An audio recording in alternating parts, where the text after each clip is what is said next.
Hello, and welcome to the Monster Painter. This week, I turn this rubbishy old toy into a crappy goblin hut. Alright, so we have a cheap toy that I got at the thrift store, and it looks like a Flintstones dwelling of some sort, possibly from the 1994 movie. I don't know, there's no date on the bottom, but I'm going to take the Flintstones-y hut and turn it into a goblin hut. It's kind of goofy, this thing, and well, goblins are kind of goofy, and it's not too bad. I think it won't be too difficult. Oh dear. Well, it does look like there's going to have to be some work done.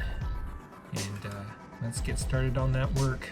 I have stuffed up the worst of the holes with some aluminum foil, mostly from old yogurt containers, and now it's time to use up some old Milliput. All right, the next step begins. And here it is, all puttied up. The holes are filled. The walls are tidied up so they don't look like the interior of a toy. And yeah, the entrance is styled up. So it looks like an even worse mess now. I'm gonna have to paint it up. Hopefully it will come together. All right, here we go.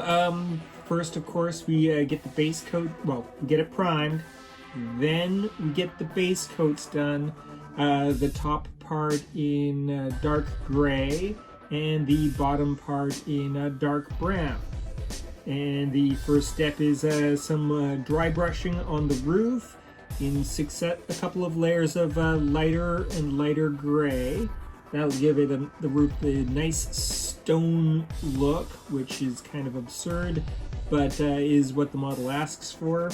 Next up, after the impractical roof, we get some Naples yellow and we dry brush that onto those tusks.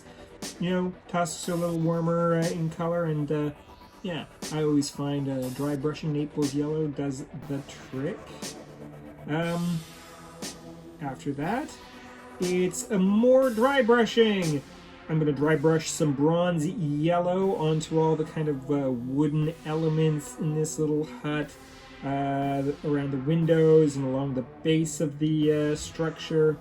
And yeah, the bronze yellow I always find makes for a nice wood. Next and lastly, a bit of unbleached titanium for the roof straps. I can't believe I've described anything as a roof strap. What on earth is that? Oh, in the actual final is a bit of raw sienna mixed with unbleached titanium for the remaining elements on the walls, just to differentiate it a little bit. And there we have it. That is our little hut. Nice and quick. Now, this big plastic rock came out of the same bag as the hut, and so I'm gonna get it painted up too. I also had some extra Milliput, so I fixed up these megaliths that were originally part of some uninspired board game, and now we're heading down the road towards being a proper terrain, and it comes together quite nicely. A bit of dry brushing, gray dry brushing over top of the dark gray, and a little bit of the mossy green wash to give them a nice finish. And I think these little hangers on are going to make a nice addition to my terrain collection. And here she is, all finished up, looking pretty viable. I think I could have done a little bit better job sculpting that tusk, but this one's pretty good, and it works out not too bad. I'm convinced, but what could I possibly be using this for?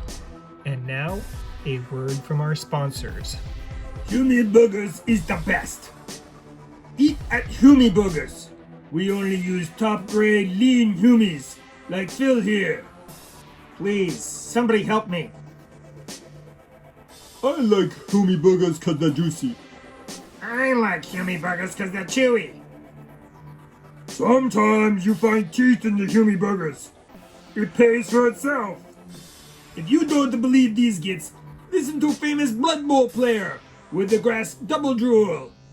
When we're in the wastelands, We like to eat at Hummy Burgers. Hummy Burgers is the best. Next week on The Monster Painter, giant spiders. Like, comment, and subscribe.